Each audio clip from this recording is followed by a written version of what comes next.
क्योंकि तुमने जिस दिन साथ छोड़ दिया उस दिन मैं किसी काबिल न रहूंगी। तुमने जिस दिन साथ छोड़ दिया उस दिन मैं किसी काबिल नहीं रहूंगी। और मेरी काबिलियत तुमसे है, मेरा सब कुछ तो तुमसे है। अगर तुम न होते तो मुझे कौन जानता इस जीवन में, कौन पहचानता। मैंने पहले एक बात कही थी कि मैं कथा करती हूँ इसीलिए सब जानते हैं। अगर मैं कथा ना करती तो मुझे जैसी संगीता 200-500 तो पारों को और होती, इसलिए जानते हैं। तो तुम्हारी कृपा से मैं आज यहाँ हूँ, और अगर तुम्हारी कृपा नहीं, एक बात है क्या, भगवान की कृपा से ही हम सब कुछ करते हैं। उनकी कृपा नहीं होती तो हम किसी काबिल नहीं रहते। पर भगवान की कृपा बनाए रखने के लिए कि उसी कृपा में उसी भगवान की कृपा हम पर रहे, इसके लिए सदा सर्वदा क्या विवेक, कैसा विवेक। प्लेन रहता है ना, प्लेन जब उड़ता है तो जमीन से होकर उड़ता है। एयरपोर्ट तो जमीन पर ही है कि नहीं? एयरपोर्ट जमीन पर है। प्लेन जब उड़ता है तो एयरपोर्ट के ऊपर से उड़ता है, मतलब जमीन से उड़ता है। और जब वही प्लेन उतरता है किसी दूसरे एयरपोर्ट पर, जब वो प्लेन उतरेगा तब जमीन पर ही उतरेगा। तो मस्त मिलो, प्लेन उड़ने के बाद आकाश में जमीन को छूकर जब आकाश में उड़ता है और उड़ते उड़ते अगर जमीन मिट्टी की ही बात वो भूल जाता है तो वह प्लेन क्रैश हो जाता है, खराब नष्ट हो जाता है। क्यों होता है? दिशा का ठीक नहीं रहता, मार्ग भटक जाता है, कहाँ उतरना है भूल जाते हैं। यही प्लेन का जीवन सबका है। उड़ना है यहाँ से, इस मिट्टी से उड़ना है, इस मिट्टी से उड़कर जाना, कहाँ आसमान में उड़ना है। पर आसमान में उड़ते उड़ते सदैव स्मरण रखना है कि जिस दिन उतरना होगा इसी जमीन पर उतरना होगा। जिस दिन जमीन भूल जाऊंगी, जिस दिन मिट्टी भूल जाऊंगी, उस दिन मैं भी नष्ट हो जाऊंगी।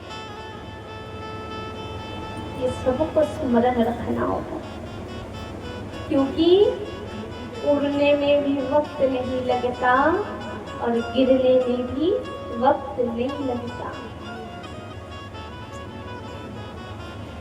इस दुनिया में किसी चीज का कोई विश्वास नहीं है कि अब जो व्यक्ति हमारे सामने अच्छा भला इंसान खड़ा है, 2 घंटे बाद, 2 दिन बाद वह व्यक्ति उसी प्रकार अच्छा भला जीवित रहेगा, इसकी भी कोई गारंटी नहीं है। इसकी भी कोई गारंटी नहीं है। इसलिए सदा सर्वदा ये जीवन में प्रभु हम उड़ तो रहे हैं, परंतु तुम्हारी कृपा से और अपनी एक और कृपा हम पर बनाए रखना कि हम उड़ते उड़ते कहीं जमीन कोई ना भूल जाए। क्योंकि हमें पता है कि जिस दिन उड़ते उड़ते हम जमीन को भूल जाएंगे ना, उस दिन हमें नष्ट होने से संसार की कोई शक्ति नहीं रोक सकती, कोई नहीं रोक सकती। तो आज यही भाव का वर्णन कहते हैं, प्रभु मेरी एक ही तमन्ना है सावरे बिहारी। आगे बड़े भाव से क्या कहते हैं, तू पास जिसके रहता, अर्थात है प्रभु तुम जिनके पास रहते हो उसके जीवन में आनंद ही आनंद, सुख ही सुख। और तुम जिससे दूर हो जाते हो उसके जीवन में भले हजारों करोड़ों धन संपत्ति है, पर जिसके जीवन में कृष्ण नहीं है उसका जीवन दुख का कारण बन जाता है। तो तुम जिसके पास रहते हो उसके जीवन में केवल उजाला ही उजाला, केवल प्रकाश ही प्रकाश। पर तुम जिससे दूर हो जाते हो उसके जीवन में केवल अंधेरा ही अंधेरा। आगे बड़े भाव से क्या कहते हैं, मैं तो केवल तुमको रिझाना चाहता हूँ। और केवल तुमको क्यों रिझाना है? केवल तुमको क्यों रिझाना है? संसार को नहीं रिझाना, संसार के लोगों को नहीं रिझाना, संसार के लोगों के सामने मैया मुझको अच्छो भी नहीं बननो, बुरो भी नहीं बननो, मैं जैसो कवर से रहो गई बढ़िया, पर मुझे अच्छा केवल तुम्हारे सामने बनना है। मुझे अपने व्यक्तित्व का परिचय किसी के सामने देना ही नहीं है। मुझे अपने व्यक्तित्व का परिचय, अपने चरित्र का परिचय, अपने गुण ज्ञान का परिचय केवल तुम्हारे सामने देना है। मैं केवल तुमको रिझाना चाहता हूँ। क्यों? पता है, इस दुनिया में ना हर जीव, हर मानव के भीतर दो ही विकल्प है, या तो संसार को रिझाओ या तो भगवान को रिझाओ। एक व्यक्ति एक साथ दो को रिझा ही नहीं सकता। या तो संसार को रिझा सकता है, भगवान को रिझा नहीं सकता, या फिर भगवान को रिझा सकता है, संसार को नहीं रिझा सकता। अब ये विकल्प हमारे पास है कि हम किसे रिझाना चाहते हैं, उस भगवान को या इस जीव को। तब कहते हैं सुनो, रिझाना है तो भगवान को रिझाओ, संसार को नहीं। क्यों? संसार को तुम तन मन धन से जितना रिझाओगे, संसार रिझेगा अवश्य, पर संसार तो तब तक रिझेगा तुमसे जब तक तुमसे श्रेष्ठ, तुमसे गुणवान, तुमसे ज्ञानवान इस संसार को दूसरा कोई मिल नहीं जाता। जिस दिन तुमसे अच्छा मिल गया संसार को, उस दिन यहाँ संसार तुम्हें भी भूल जाएगा। बात सच्ची है। ऐसे कितने बड़े बड़े लोग आए संसार को रिझाने के चक्कर में, रिझा भी लिए कुछ सालों तक भैया बढ़िया रिझा लिए, पर कहते हैं ना भगवान को रिझा नहीं पाया। इसके कारण वह व्यक्ति भी जितनी ऊंचाई से ऊपर गया उतनी तीव्र गति से नीचे। और जो व्यक्ति संसार को छोड़कर भगवान को रिझाता, अरे रिझाओ किसको? जो सबका मालिक है, हमें तो मालिक को रिझाना है। एक बार मालिक रीझ गया, एक बार मालिक को हमने अपना बना लिया, तब तो संसार का सब कुछ हमारा है। इसलिए तुमको रिझाना चाहते हैं बनकर के श्याम माझी। हे श्याम, तुम माझी बनकर आओ। माझी बनकर क्यों? मेरी नौका डूब रही है भवसागर में, मेरी नौका भवसागर में डूब रही है। तुम माझी बनकर आओ और इस नौका को तार दो, और इस नौका को तुम तार दो, क्योंकि तुम अगर नहीं आए माझी बनकर तो इस नौके को डूबने में वक्त नहीं लगता। कहते हैं ना, अच्छे अच्छे डूब गए जिन्हें खुद पर गुमान था। अच्छे अच्छे कौन? अच्छे अच्छे लोग डूब गए जिन्हें खुद पर गुमान था।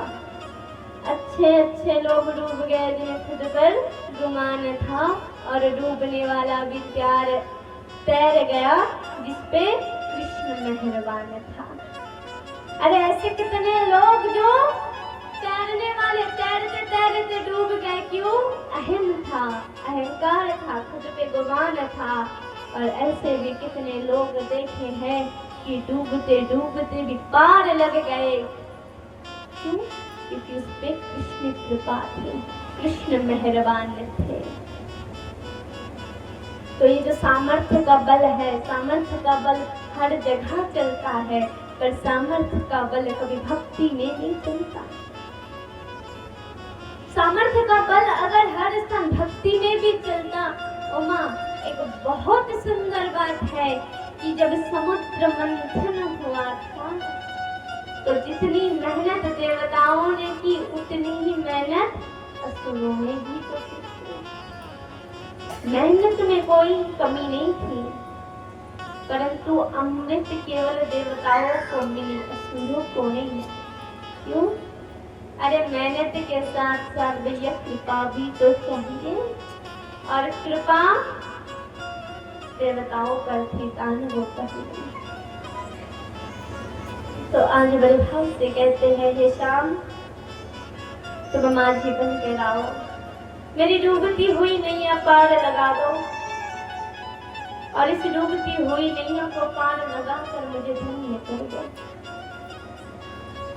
मुझ में इतना सामर्थ्य नहीं, मुझ में इतना बल नहीं कि मैं बहुत सत्कार करूं तुम्हारा, पर तुम्हारी दी हुई आवाज है, इस आवाज से सदा सदा मैं नाम लूं तुम्हारा। केवल इसी आवाज से मैं तुम्हारा नाम लेती हूँ। और नाम भी कैसा?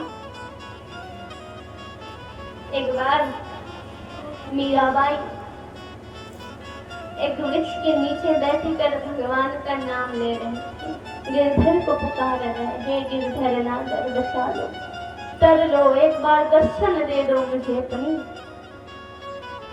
तब कुछ लोग पास से जा रहे थे तो कहते, मीरा तब से गाई जा रही है, गाई जा रही है, इतने अतिरिक्त सुर ताल का तो ख्याल कर लिया कर, सुर ताल का तो ख्याल कर लिया कर, कई सुर ताल तो ना लग रहा तेरे। मीरा कहती है, एक बात कहे तुमसे कि जिसे मैं पुकार रहा हूँ, जिसका नाम ले रहा हूँ, उसका नाम लेने के लिए सुर ताल की आवश्यकता नहीं। वो सुन रहा है तो कहते सुर ताल की आवश्यकता क्यों? कहते संसार के लिए चाहिए। अगर सुर ताल ना हो तो संसार के जीवों के कान में अच्छे नहीं लगते, इसलिए सुर ताल तो चाहिए। परंतु उस भगवान को पुकारने के लिए सुर ताल नहीं चाहिए। आज इतनी सुंदर बात मीरा ने कही कि भगवान को पुकारो, जिससे पुकारना है पुकारो। हर शब्द, हर वाणी, हर तथ्य, हर उपनिषद ग्रंथ शास्त्र का भाव यही है कि जैसे पुकारना है पुकारो, बस उसे पुकारो। आज मीरा की यह बात सुनकर वह लोग कहने लगे, वास्तव में मीरा की साक्षी सुनकर मीरा भी अपने सुंदर बड़े भावों में कहते हैं। मीरा की दशा देखकर सब कहते हैं, ए मीरा, जिसे तू पुकारती है, जिसके लिए रोती है, सब कहते हैं। মানে গ্রামের যত বাসিগণেরা ছিল সবাই বলতো मीरा ভক্ত ছিল, ভক্তিমতী। সবাই বলতো, এই मीरा তুই যাকে এত ডাকিস, যার জন্য এত কান্না করিস, সে কোথায়? যার জন্য পাগলের মতন ঘুরে বেড়ায়, সে কি শোনে? मीरा বলে, হ্যাঁ শোনে। তবে আসে না কেন? মানে জানি না।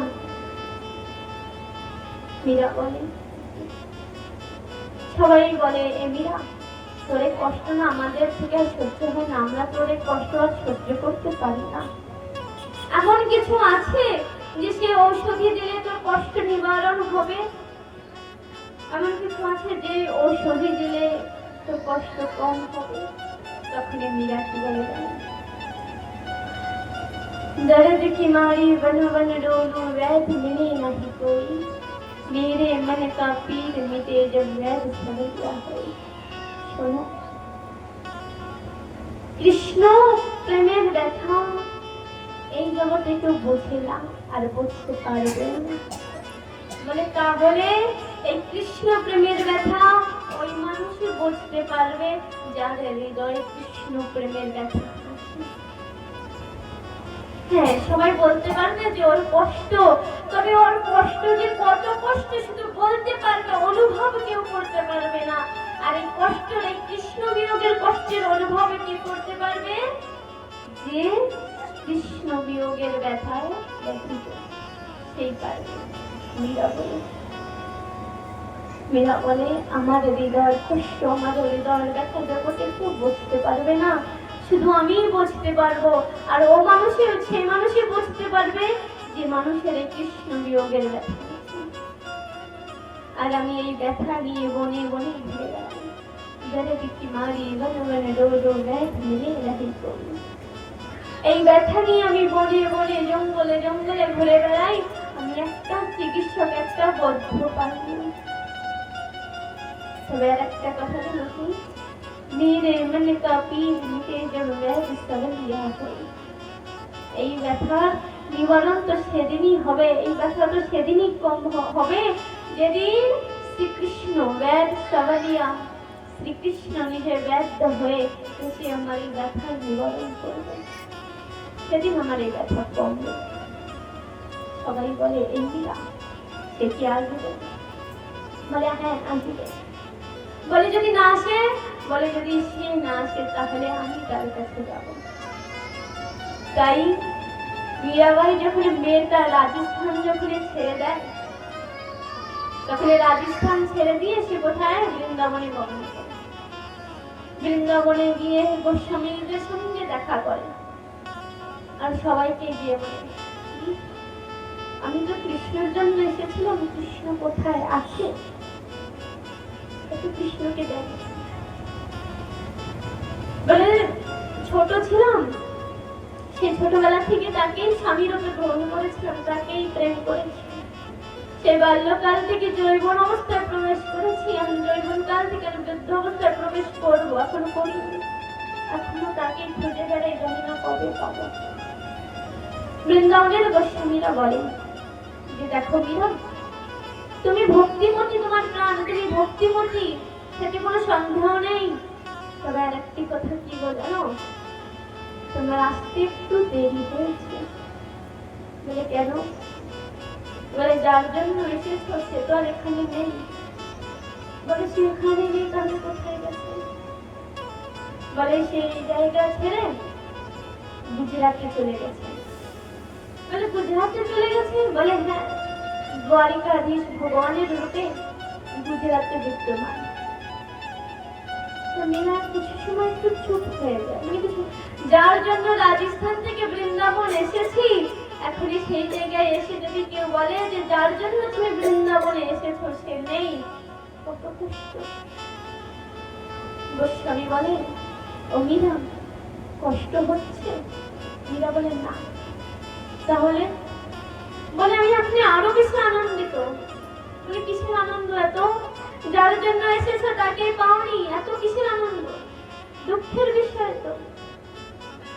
শোনো, যদি সে কৃষ্ণকে যদি বৃন্দাবনে পেয়ে যেতাম, তাহলে আমার যে যাত্রা, ভক্তির যে একটা যাত্রা শুরু হয়েছিল, সে বৃন্দাবনেই থেমে যেত। তবে আমি আজ বহু অনেক আনন্দিত। বলে কেন? বলে আজ আমার এই যাত্রা আবার বৃন্দাবন থেকে শুরু হয়ে গুজরাট যাবে, দ্বারিকা অবধি যাবে। ওখানে মীরা বলে যে দেখো, আমি এখনই যাই, সময় আমার কাছে বেশি সময় নেই, আমাকে এখনই যেতে হবে। মীরা ওখান থেকে দ্বারিকায় প্রবেশ করে। প্রত্যেক পথে পথে কৃষ্ণ কৃষ্ণ বলে, যে কৃষ্ণ তুমি কোথায়? এই পদযাত্রার ভক্তি যাত্রা মীরাবাই শুরু করলো আর গুজরাটে গিয়ে বিশ্রাম করে। গুজরাটে যখনই মীরা প্রবেশ করে তখনই সন্ধ্যা হয়ে যায়, সন্ধ্যা থেকে একটু রাত হয়ে যায়। পণ্ডিত মশাই, ব্রাহ্মণ মশাই দরজা দিয়ে ভগবানের দরজা বন্ধ করে যাবে, তখনই মীরাবাই পৌঁছায়। মীরাবাই গিয়ে বলে কি হয়েছে, তুমি দরজা বন্ধ করে চলে যাচ্ছ?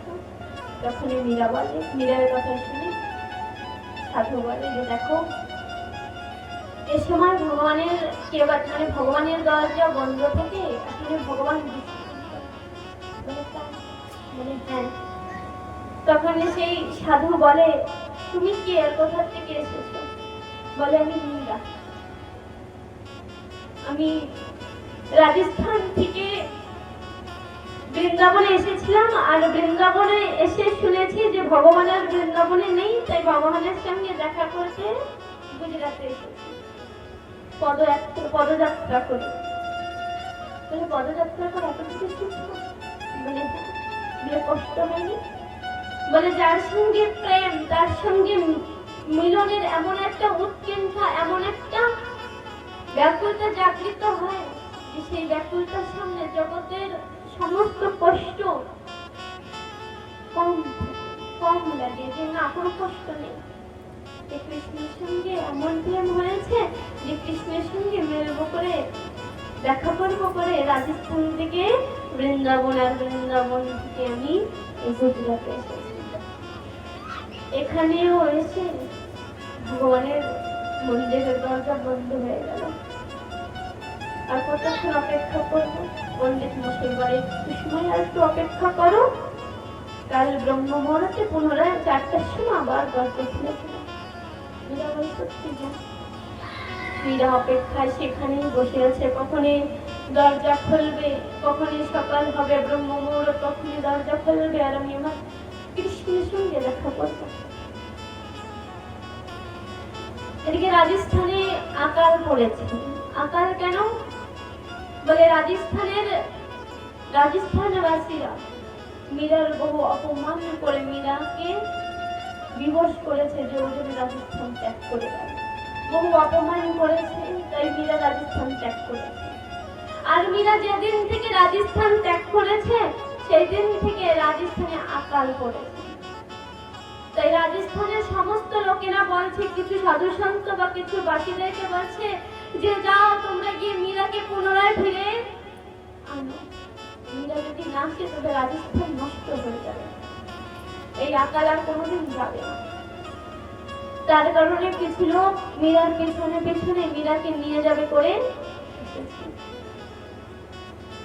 তবে সেই লোকেদেরকে একটু যেতে সময় লেগেছে। সেই লোকেরা ব্রহ্ম মুহূর্তের মানে যখনই দরজা খুলে, ব্রহ্ম মুহূর্তে পুনরায় পণ্ডিত মশাই এসে মন্দিরে যখন দরজা খুলে আর মীরাকে ভিতরে ডাকে, মীরা কৃষ্ণ কৃষ্ণ বলতে বলতে ভিতরে প্রবেশ করে। আর ভিতরে যখন প্রবেশ করে তখন পণ্ডিত মশাই বাইরে আসে, আর তখন দরজা বন্ধ হয়ে যায়। মীরা আর কৃষ্ণের অদ্ভুত মিলন হচ্ছে। ওই মন্দিরের ভিতরে পণ্ডিত মশাই বাইরে এসেছে, আর তখনই রাজস্থানের সমস্ত লোকেরা পৌঁছায়। তখনই পণ্ডিত মশাই বলে, তোমরা কে কি করতে এসেছো? বলে যে একটা নারী এসেছে মীরা নামের। বলে হ্যাঁ, ওকে নিতে এসেছে। বলে কেন? বলে মীরা পরম ভক্ত, ওর কারণে রাজস্থান একটা যে রাজ্য, ভক্তিমতী রাজ্য হয়েছে। তবে আমরা এমন অধম প্রাণী যে মীরার ভক্তিকে বুঝতে পারিনি। তার কারণে মীরার বহু অপমান করেছি। সেই অপমানে কষ্ট পেয়ে মীরা রাজস্থান ত্যাগ করে দিয়ে চলে এসেছে। আর যেদিন থেকে মীরা রাজস্থান ত্যাগ করেছে সেদিন থেকে রাজস্থানে আকাল করেছে। তাই মীরাকে নিতে এসেছি যে মীরা যদি যায় তাহলে পুনরায় আবার রাজস্থান আবার সেই পূর্বে রাজস্থানের মতন হয়ে যাবে। তো পণ্ডিত মশাই বলে, একটু দাঁড়াও, এখনই তোমাদের মীরা ভিতরে গেছে ভগবানের দেখা করবে করে। দেখা যখন হয়ে যাবে তখন উনি যখন বাইরে আসবে তখন নিয়ে যাবে। উনি ঠিক আছে। তাহলে সবাই বাইরের অপেক্ষায় আছে যে মীরা কখনই বাইরে আসবে, কখনই বাইরে আসবে। তবে মীরা আর কোনদিন বাইরে আসে। মীরা ওই মন্দিরের ভিতরে ভগবান সাক্ষাৎ রূপে মীরার সামনে সম্মুখে এসে দাঁড়ায়। মীরা ভগবানকে দেখে বৃদ্ধ অবস্থা, মীরা ভগবানকে দেখে মীরার নয়ন থেকে অশ্রু জল ঝরছে, নয়নপাত হচ্ছে। কৃষ্ণ বলে, মীরা এতদিন তো তুমি এত কান্না করোনি। বলে হ্যাঁ। তাহলে আজ তোমার এত কষ্ট হচ্ছে আমাকে দেখে? মীরা বলে, ঠাকুর তোমাকে দেখে কষ্ট হচ্ছে না, তোমাকে দেখে তুমি আনন্দ প্রাপ্ত করেছে, আর এই আনন্দের রূপে এই নয়ন থেকে অশ্রু ঝরছে। যাকে দেখবো, যার সঙ্গে মিলন করবো, সে মানুষটাকে, সেই ভগবানকে পেতে পেতে এত সময় লেগে গেছে। ভগবান বলছে, মীরা বহু জ্বালা, বহু যন্ত্রণা, অপমান তুমি সহ্য করেছ। তোমার কষ্ট দেখে আমারও হৃদয় বহু কষ্ট পেয়েছে। তোমার আর এই জগতের অপমান সহ্য করতে হবে না। আর আমি তোমাকে যত কষ্ট দিয়েছি, আমার জন্য তুমি এত কষ্ট পেয়েছো, আমাকে ক্ষমা করে দাও। মীরা বলে, ঠাকুর না, আমি তোমার জন্য কষ্ট পাইনি, আমি তো নিজের কর্মের কারণে কষ্ট পেয়েছি। পূর্বকালীনে দ্বাপর যুগে যখন তুমি কৃষ্ণ ছিলে, তখন আমি মাধবী গোপীর রূপে ব্রজধামে এসেছিলাম। অজ্ঞানে বশীভূত ছিলাম, তাই তুমি বারবার করে আমার সম্মুখে এসে বারবার করে বলেছিলে, ও মাধবী একটু মুখ দেখাও। আমি তোমাকে দেখাইনি নিজের মুখ। তার প্রতিফলে আমাকে এই কলিযুগের 100 বছর কাটাতে হয়েছে তোমাকে ছাড়া। আমার কর্মের ফল ছিল, তাই আমি পেয়েছি। আজ ভগবান বলছে, অমিরা, এখন তুমি তোমার সমস্ত দুঃখ কষ্ট বেদনা সব এখানেই রেখে আমার সঙ্গে চলো। মিলান নিজের দুঃখ কষ্ট বেদনা সব ওই মন্দিরে রেখে ভগবানের ভিতরে বিলীন হয়ে যায়। যখনই ভগবানের ভিতরে মীরা বিলীন হয়ে যায়, অন্তর্ধান হয়ে যায়, তখনই আপোষে আপন ইচ্ছায় মন্দিরের দরজা খুলে যায়। যখনই মন্দিরের দরজা খুলে যায়, তখনই রাজস্থানবাসীরা সব মন্দিরের ভিতরে গিয়ে দেখে যে মীরা আর নেই। সবাই খুঁজে, মীরা কোথায়, মীরা কোথায়, মীরা আর নেই। রাজস্থানের সমস্ত লোকেরা একজনের গলা ধরে আরেকজন কান্না করছে আর বলছিল, যতদিন ছিল ততদিন মর্ম বুঝিনি, আজ নেই, আজ মর্ম বুঝেছি। একজন আরেকজনকে বলছে, এই রাজস্থানের লোকেরা আমাদেরকে পাঠিয়েছে মীরাকে নিয়ে যাবো বলে, মীরা তো আর নেই, আজ যদি মীরাকে না নিয়ে যেতে কি মুখ দেখাবো বল? বলে, জানি না, তবে যেতে তো হবে। আজ পুনরায় রাজস্থানের লোকেরা বাসীরা আবার সে রাজস্থানে ফিরে গেছে।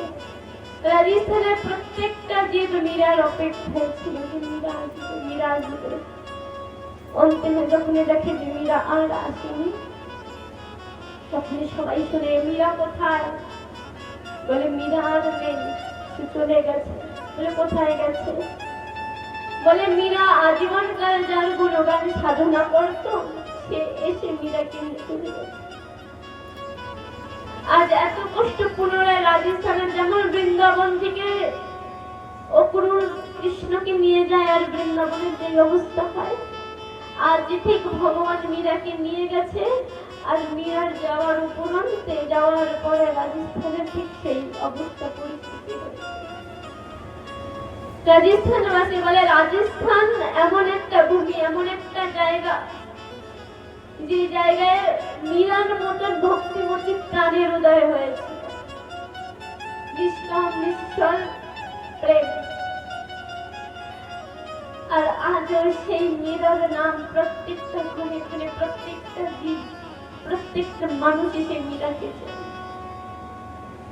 রাজস্থানী ছিল বলে, শুধুমাত্র মীরা নয়, এমন কলিযুগ ধন্য যে কলিযুগে পরম পরম ভক্তের উদয় হয়েছে। মীরার উদয় হয়েছে, একনাথের উদয় হয়েছে, চতুর্ভুজী নাথের উদয় হয়েছে। আর কলিযুগে যদি সবচেয়ে ধন্য কেউ থাকে, সে হচ্ছে বাঙালি সমাজ। যে এই সমাজে গৌরাঙ্গ মহাপ্রভুর মতন ভক্ত, ভগবান ভক্ত হয়ে এসেছে। আর ওই গৌরাঙ্গ মহাপ্রভুর উদয় হয়েছে এই সমাজে। গৌরাঙ্গ মহাপ্রভুর যেখানে বর্ণন হয় যে সতী মাতার গর্ভে গৌরাঙ্গ মহাপ্রভুর জন্ম হয়েছে, গৌর বর্ণের ছিল তাই গৌরাঙ্গ, গৌর অঙ্গ ছিল তাই গৌরাঙ্গ না। নিমাই বলে, যখন গৌরাঙ্গ মহাপ্রভুর উদয় হয়েছিল, বলে যেই প্রেমে, যেই ছন্দে, যেই পাটে বিরহ নেই, যেই পাটে প্রেম নেই, যেই পাটে অশ্রু নেই, সে ভক্তের হতে পারে না। এক এক করে সতী মাতার মেয়ে সন্তান যখনই মারা যায়, আর অন্তিমে যখনই গৌরাঙ্গ মহাপ্রভুর উদয় হয়, তখনই সতী মাতা অনেক প্রেম করে যে আমার সন্তান গৌরাঙ্গ, একে ছাড়া আমি বাঁচবো না, এই আমার জীবনের সবকিছু। তখনই সুন্দর করে বলে যে সাধুদের ভবিষ্যবাণী হয়ে যায় মহাপুরুষদের আসার আগে, তেমনি সাধুদের ভবিষ্যবাণী হয়েছে সতীমাতার যে তোমার এই সন্তান পরম ভক্ত হবে। সতীমাতা মনে মনে ভাবে খুব ভালো ভক্ত হবে। তবে যখনই বলে যে সন্ন্যাস গ্রহণ করবে, তখনই সতীমাতার আর দুঃখের ঠিকানা থাকে না। তবে গৌরাঙ্গ মহাপ্রভু যখন বড় হয়, তখন সতীমাতা ভাবে যে আমার এই গৌরকে যদি বিবাহ করানো যায়, তাহলে মনে হয় এ বাড়ি থাকবে, মনে যাবে না, সন্ন্যাস গ্রহণ করবে না। তখন গৌরাঙ্গ মহাপ্রভুর বিবাহ বিষ্ণু বলে না যে বিবাহ হোক আর যাই হোক না কেন, ভগবানের যদি ডাক আসে যেতেই হবে। এত কিছু করার পরে বিবাহ হয়েছে, গৃহস্থ ধর্মে গেছে, তবুও গৌরাঙ্গ মহাপ্রভুর ভাব ওই কৃষ্ণময়ী ভাব। গৌরাঙ্গ মহাপ্রভুর যখন এই কৃষ্ণময়ী ভাব সতীমাতা দেখে, তখনই সতীমাতা একটা কথা বলে, গৌরাঙ্গ একটা কথা কি, যে তোর ভবিষ্যকালীতে যে তুই সন্ন্যাস গ্রহণ করবি, আর তোর সেই লক্ষণ পড়েছে বাবা, তুই সন্ন্যাস গ্রহণ করবি। তবে বলে যে সন্তান সন্ন্যাস গ্রহণ করার পূর্বে যদি মাতা পিতার অনুমতি না নেয়, তবে সেই সন্ন্যাস গ্রহণ করার কোনো মানে থাকে না। মাতা পিতার অনুমতি চাই। মাতা পিতা যতক্ষণ মাতা পিতা অনুমতি না দেবে, ততক্ষণ জগতে যতই পরম ভক্ত সিদ্ধ পুরুষের জন্ম হোক না কেন, সে সন্ন্যাস গ্রহণ করতে পারবে না। তাই গৌরাঙ্গ মহাপ্রভু তো বাবা ছিল না, শুধু মা ছিল সতীমাতা। তাই মা বলছে গৌরাঙ্গ মহাপ্রভুকে যে তুই যদি সন্ন্যাস গ্রহণ করতে চাস, তবে যত সময় আমি তোকে অনুমতি না দেব, তুই সন্ন্যাস গ্রহণ করতে পারবি না। গৌরাঙ্গ মহাপ্রভু বললে ঠিক আছে, তাহলে করবো না সন্ন্যাস গ্রহণ যতদিন তুমি অনুমতি না দেবে। ভগবানের এমন কৃপা হয়েছে যে গৌরাঙ্গ মহাপ্রভু এখন সন্ন্যাস গ্রহণ করার সময় এসেছে। তাই গৌরাঙ্গ মহাপ্রভু অর্ধেক রাত্রে উঠে নিজের স্ত্রীর প্রথম স্ত্রীকে বলেছে যে আমি যাই। স্ত্রী কাল নিদ্রায় ছিল, বিষ্ণুপ্রিয়া কাল নিদ্রায় ছিল, বলেছে তুমি যাও। ওখান থেকে উঠে মহাপ্রভু যখন মার কাছে যায়, মার কাছে গিয়ে বলে ও মা, এখনই অনুমতি দাও, আমি যাই। মার কানে এমন শব্দ হয় যে মা ভাবে এ মনে হয় কোনো ব্রজের কোকিল এসে বলছে আমাকে যাই। তখনই মা বলে এই ব্রজের কোকিল, তুই ব্রজে ফিরে যা। গৌরাঙ্গ মহাপ্রভু অনুমতি পেয়ে যায় আর বলে মা, তুমি আমাকে অনুমতি দিয়েছো, এখন আমি যাই। ওই রাত্রে গৌরাঙ্গ মহাপ্রভু সন্ন্যাস গ্রহণ করে চলে যায়। খালি কৃষ্ণ নাম বিলাপ, হরি নাম কৃষ্ণ নাম জনে জনে। যখন গৌরাঙ্গ মহাপ্রভু সন্ন্যাসে চলে যায়, সতীমাতা পুনরায় সকালে উঠে খোঁজে। একই সময় তো গৌরাঙ্গ উঠে যায়, কি ব্যাপার এখনো জাগেনি। ছেলের ঘরে গিয়ে দরজায় টাকাচ্ছে আর বলেছে ও বিষ্ণুপ্রিয়া, আর কতক্ষণ ঘুমাবে, এখনই ওঠো। আমার নিমাই কোথায়? শাশুড়ি মার আওয়াজ শুনে বিষ্ণুপ্রিয়ার কাল নিদ্রা ভেঙে যায় আর বিষ্ণুপ্রিয়া উঠে দেখে যে পাশে স্বামী শোয়া ছিল সে নেই। দরজা খুলে বলে মাকে, শাশুড়ি মাকে বলে যে জানি না তোমার ছেলে কোথায় গেছে, বলে যাই। তখনই সতীমাতা বুঝতে পেরেছি যে সন্ন্যাস গ্রহণ করছে। অন্তিমে বলে ও বিষ্ণুপ্রিয়া, তুমি বলেছ না যে বলে যায়নি? ও ঠিকই বলে গেছে, তবে আমরা বুঝতে পারি। সেই ব্রজের কোকিলকে আমি পুনরায় ব্রজে পাঠিয়ে দিই। এত কষ্ট এত সাধনা করে যাকে পেয়েছিলাম, সেও শাস্ত্রে আমাকে ছেড়ে দিয়ে চলে গেছে। অন্তিমে সচিমাতার এই বিবাহ দেখে নদিয়ার এক একটা লোক গিয়ে বলে, মহাপ্রভুকে, মহাপ্রভু আপনার মা, আপনার স্ত্রী আপনার জন্য খুব কান্না করে, আপনি কি একটু দেখা করতে পারেন না? গৌরাঙ্গ মহাপ্রভু বলে যে, দেখো আমি সন্ন্যাস গ্রহণ করছি, এখন আমি আর যেতে পারবো না। তবে হ্যাঁ, আমি আমার বাড়ি থেকে যেতে পারবো না, তবে অবশ্যই আমি আশেপাশে কোথাও যেতে পারবো। তারা যদি আমার সঙ্গে দেখা করতে আসতে চায় তবে আসতে পারে। ঠিক আছে, তাহলে গৌরাঙ্গ মহাপ্রভু নিজের এক শিষ্য বাড়িতে গিয়ে আশ্রয় নেয়। মনে মনে ভাবে যে আমার মা, আমার স্ত্রী মনে হয় আসবে আমার সঙ্গে দেখা করতে। স্ত্রী বিষ্ণুপ্রিয়া অতি অনুরাগী। সবাই গৌরাঙ্গ মহাপ্রভুর সঙ্গে দেখা করছে, দেখা করে সবাই বলছে, মহাপ্রভু বিষ্ণুপ্রিয়া তো আমার ছেলে। বলে কিছু লোকেরা, স্ত্রীরা গিয়ে বিষ্ণুপ্রিয়াকে গিয়ে বলবে, তারা যাচ্ছে গৌরাঙ্গ মহাপ্রভুর বাড়ি, গিয়ে দেখে বিষ্ণুপ্রিয়া তুলসী তলায় বসে আছে, আর গৌরাঙ্গ নিজের স্বামীর কথা স্মরণ মনে করে করে অশ্রু থাকত। তখনই কিছু নারীগণেরা গিয়ে বলছে, বিষ্ণুপ্রিয়া মহাপ্রভু এসেছে, একটু যাবে না তাকে দেখতে? বিষ্ণুপ্রিয়া বলে যে, আজ তোমরা সবাই যাকে পেয়ে এত আনন্দ পাচ্ছ, সে আমার। তোমাদের আনন্দের কারণে আমি আমার আনন্দ ত্যাগ করেছি। তোমরা আজ আনন্দের কারণে পাচ্ছ যে আমি নিরানন্দকে আপন করেছি।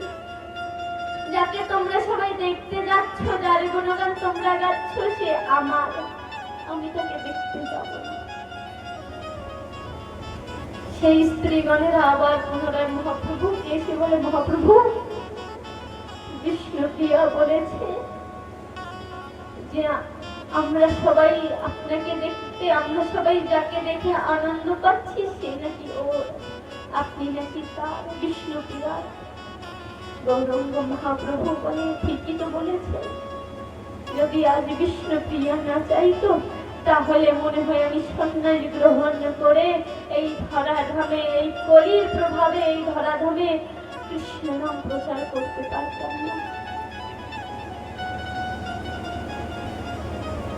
সেই গৌরাঙ্গ মহাপ্রভু নিজের সর্বস্ব বলে। গৌরাঙ্গ মহাপ্রভুর যখন বর্ণনা হয় আরো যখন গভীরে যায়, তখনই এর বর্ণনা করা হয়েছে দ্বাপর যুগে,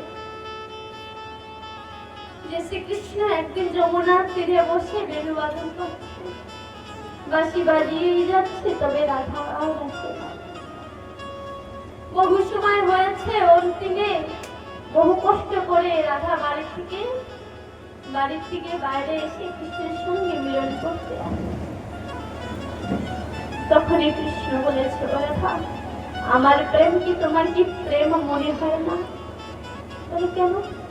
বলে না, আমি তোমাকে প্রেম করি, তোমার কি লাগে যে আমি কি নাটক করি, অভিনয় করি, প্রেম করি না? রাধা বলে, না নাটক কেন লাগবে, আমাদের লাগে যে তুমি আমাকে প্রেম করো। বলে তাহলে আমাকে কি কষ্ট দিতে তোমার ভালো লাগে? কেন? বলে তুমি জানো না আমি কখন থেকে এখানে বসে আছি আর রাধা নামের বেণুবাদন করছি, তুমি এত দেরি করেছো আসতে। যখনই বলে তুমি এত দেরি করেছো আসতে, তখনই রাধা বলে, কৃষ্ণ প্রেমের কষ্ট আর সমাজের ভয়, যখন এই প্রেমের কষ্ট আর সমাজের ভয় যখন এক হয়, তখন মনে কি কি জাগৃত হয় সে তুমি বুঝতে পারবে না। কারণ তুমি প্রেম করেছো, তুমি প্রেমের কষ্ট বোঝো না, আর তোমার সমাজের ভয় আমার। তখন কৃষ্ণ বলে, এত যখন সমাজের ভয়, তাহলে প্রেম কেন করেছো? রাধা বলে, প্রেম তো করে না, প্রেম তো হয়ে যায়, তাই প্রেম হয়েছে।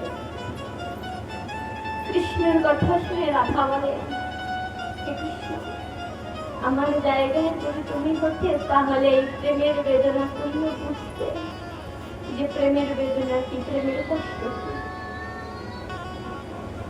কৃষ্ণ বলে কেন বুঝি না? বলে না, তুমি বোঝো না। তখন কৃষ্ণর অনুরাগ দেখে রাধা বলে, তুমি ভয় পেও না, তোমাকে অবশ্যই এই ধরাধামে আসতে হবে প্রেমের ব্যথা বেদনা বুঝতে গেলে। বলে ধরাধামে আসতে হবে না। তখন রাধা বলে যে আবার কলিযুগে তুমি আর আমি আসবো, তবে দুজনে দুজন হয়ে নয়, দুজনে এক হয়ে আসবে। বলে এক হয়ে তোমাদের ভিতরে এই রাধা মন রূপী হয়ে থাকবে, কারণ প্রেমের ব্যথা প্রেমের বেদনা শুধু রাধার মনে বুঝেছিল, রাধার মন জানে। তো গৌরাঙ্গ মহাপ্রভুর ভিতরে যে মন, যে হৃদয়, সে রাধার হৃদয়। তাই বলছে যে তোমার ভিতরে আমি হৃদয় হয়ে আর তোমার বাইরে আমি বর্ণ হয়ে আছি। গৌরাঙ্গ মহাপ্রভুর যে অঙ্গের যে বর্ণ, গৌরবর্ণ, গৌরবর্ণ কার ছিল? বলে রাধা। গৌরবর্ণ মানে পরিষ্কার নয়। কেউ যদি ভাবে যে গৌরবর্ণ মানে অতি পরিষ্কার, না। শাস্ত্রে কি বলে? তপ্ত কাঞ্চনে গৌরাঙ্গী রাধা বৃন্দাবনেশ্বরী।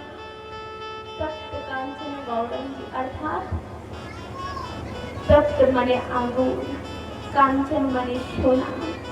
সোনাকে যখন আগুনে তাপানো হয়, তপ্ত কাঞ্চন, সোনাকে যখন আগুনে তাপানো হয়, ওই তপ্ত স্বরূপে সোনা যে যখন একটা সুন্দর স্বর্ণ রঙ ধারণ করে, যে একটা রং সোনালী রং ধারণ করে, তপ্ত কাঞ্চনে গৌরাঙ্গী, ওই যে একটা গৌরবর্ণ, ওই গৌরবর্ণ ছিল রাধারানী। সে ফর্সা, দেখতে ধবধব পরিষ্কার না গো। তপ্ত কাঞ্চনে গৌরাঙ্গী রাধা বৃন্দাবনেশ্বরী বৃষভানুসুতে দেবী প্রণমামি হরিপ্রিয়ে। এই গৌরাঙ্গ মহাপ্রভুর রং, শ্রীমতী রাধারানীর রং কি রং? ওই তপ্ত কাঞ্চন, সোনা গলালে যা রং হয় ঠিক তেমন রং গৌরাঙ্গ মহাপ্রভু। তখন কৃষ্ণ বলে, ওরা তুমি আমার ভিতরে হৃদয় হয়ে আসবে, আমি গ্রহণ করলাম, মেনেওছি যে প্রেম তোমার হৃদয়, তাই হৃদয় হয়ে আসবে।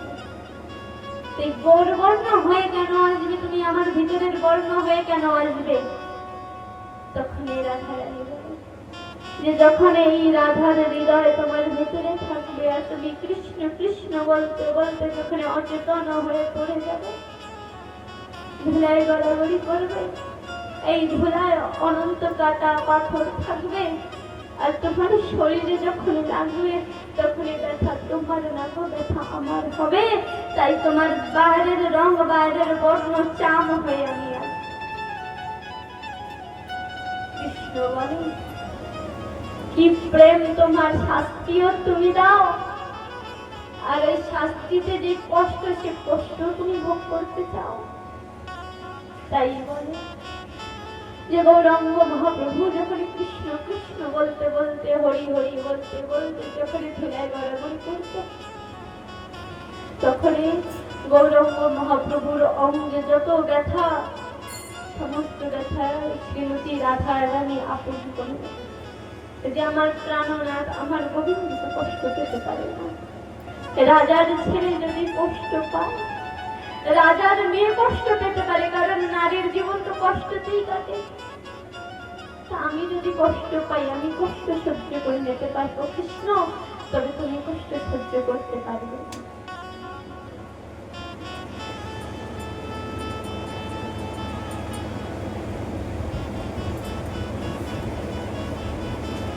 আজ এত সুন্দর বলে যে আজ গৌরাঙ্গ মহাপ্রভু রাধা কৃষ্ণ অংশগ্রহণ করে এই ধরাধামে এসে বাড়িতে বাড়িতে গিয়ে দাঁড়ে দাঁড়ে গিয়ে সবাইকে বলে যে দেখো কৃষ্ণ নাম নাও, হরি নাম নাও, হরি গুণগান করো। হরি গুণগান সারা জীবনের আর কোনো সাধ্যতা নেই। এই জগতের ভব পার যদি তুমি হতে চাও, তাই ভবপার হতে গেলে একটাই নৌকা, আর সে নৌকা হচ্ছে কৃষ্ণ নামের নৌকা। যে জীব একবারে কৃষ্ণ নামের নৌকায় ওঠে সে আপোষে এই ভবসাগর পার করে যায়।